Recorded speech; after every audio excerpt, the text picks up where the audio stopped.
আজ শ্রীরামপুরের মাহেশে ৬২৯ বছরের প্রাচীন জগন্নাথ দেবের চন্দনযাত্রা উৎসব হয়।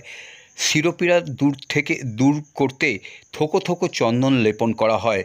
জগন্নাথ দেবের কপালে প্রাচীন রীতি মেনেই আজ মাহেশের চন্দনযাত্রা উৎসব পালিত হয়। অক্ষয় তৃতীয়ার শুভ দিনে প্রভু জগন্নাথ দেবের চন্দনযাত্রা উৎসব হয় মাহেশে। এই দিন সকাল থেকেই মাহেশে জগন্নাথের শরীরে চন্দন লেপন করা হয়। চন্দনযাত্রা উৎসবকে ঘিরে মন্দির চত্বরে মুখরিত হয়ে ওঠে।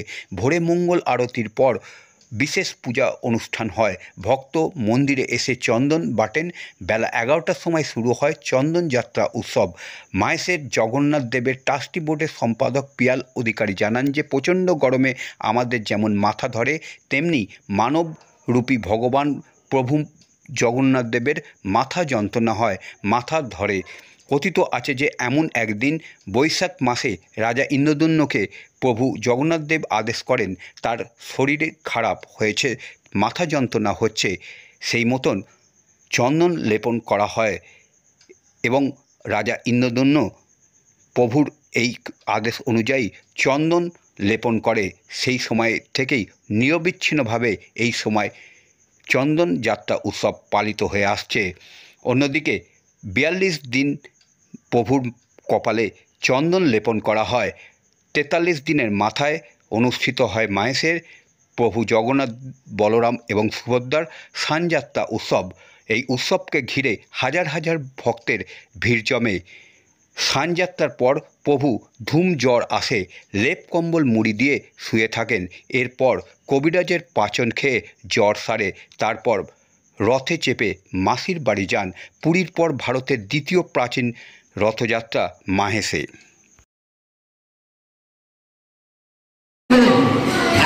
দাদা, আজকে মাহেশের চন্দন যাত্রা জগন্নাথ দেবের কি বলবেন ইতিহাসটা?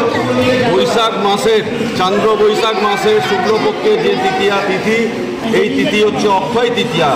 এই অক্ষয় তৃতীয়া খুব শুভ দিন। বছরের 4টে দিন খুব শুভ দিন ধরা হয় 365 দিনের মধ্যে। বিজয়া দশমী, অক্ষয় তৃতীয়া, পয়লা বৈশাখ এবং কার্তিক মাসের প্রথম দিন। এবং এই 4টে দিনের মধ্যেও সবথেকে শুভ দিন হচ্ছে অক্ষয় তৃতীয়া। তাই জন্য এই দিনে আপনি শুভ কাজ করলেও সেটা অক্ষয় হয়ে থাকবে, অশুভ কাজ করলেও সেটা অক্ষয় হয়ে থাকবে। এবং এই অক্ষয় তৃতীয়ার দিনই হচ্ছে মহাপ্রভুর চন্দন যাত্রা উৎসব বলা হয়। রাজা ইন্দ্রদ্যুম্নকে জগন্নাথ দেব নির্দেশ দিয়েছিলেন যে এই অক্ষয় তৃতীয়ার দিনেই যে তুমি আমার সারা অঙ্গে তুমি চন্দন লেপন করো, আমার মাথা ধরেছে, আমার গা হাত পা জ্বালা যন্ত্রণা করছে। আমাদের জগন্নাথ দেবের রূপ হচ্ছে সম্পূর্ণ মানব রূপ।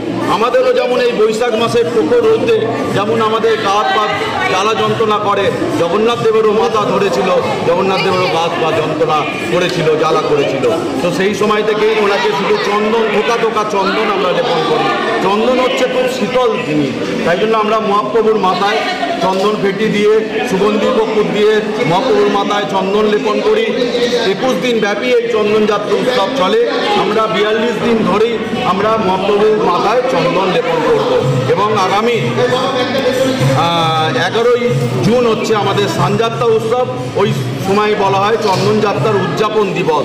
এবং ওই দিন আমাদের সেই চন্দন ফেটটি খুলে আমরা মহাপ্রভুর মাথায় ভরা ভরা গঙ্গাজল এবং 1.5 মণ দুধ দিয়ে ওনাকে স্নান করব। আপনারা সকলে মিলে আসুন, এই চন্দন যাত্রা উৎসব দর্শন করুন। সকাল 11টার সময় আমাদের এই চন্দন যাত্রা উৎসব শুরু হবে এবং চন্দন যাত্রা উৎসব সারাদিন ব্যাপী আমাদের পূজা অর্চনা চলবে উপলক্ষে। এবং আমাদের এই দিন আমরা একটা মহাযজ্ঞের আমরা আয়োজন করেছি। এই যজ্ঞের মাধ্যমে আমরা বার্তা দিতে চাই যে চন্দন যাত্রা উৎসব উপলক্ষে সকল মানবের যেন কল্যাণ হয়, সকল মানুষ যেন ভালো থাকে। জয় জগন্নাথ, সবাই ভালো থাকে।